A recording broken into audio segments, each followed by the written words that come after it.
السلام عليكم. معانا بردك حاجة حصري في الكلور الليبي. هو طبعا موزع معانا المطربة شيراز الليبية، الشابة شيراز الليبية، ومعانا أستاذ أحمد الجبالي. أستاذ أحمد الجبالي ملحن وموزع ومطرب بردك، يعني التمانينات والتسعينات كانوا بردك كان شغال كويس فيهم واختفى، ربنا يديله الصحة. الأغنية ديت بردك من النوادر يا جماعة جدا، يعني أغنية في مشكلة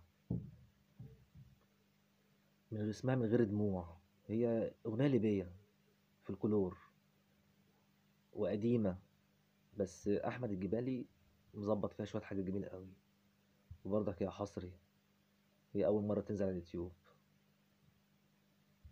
يلا نسمعها سوا كده. الشاب شيراز والمطرب أحمد الجبالي، أغنية من غير دموع يا نور عيني. من غير دموع ودعيني، من غير دموع، من غير دموع يا نور عيني، من غير دموع.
الشعب الليبي يا جماعة ديت طرب الشعب القديم الليبي. باذن الله هنتكلم على الاغاني الليبيه ديت وهتعجبكم قوي. في شويه اغاني ليبيه كده زي النوعيه دي، اغاني الفلكلور الليبي، الشعب الليبي. استاذ احمد الجبالي ملحن وموزع مطرب جميل جدا مفتقدينه، نجم الثمانينات والتسعينات. مطربة شيراز برضك الثمانينات والتسعينات، الشابة شيراز بنقول عليها الشابة شيراز، أغنية جميلة جدا. من غير دموع ودعيني من غير دموع، دي برضك من الحصريات، من نوادر. خليكم معانا واستنونا. سلام عليكم.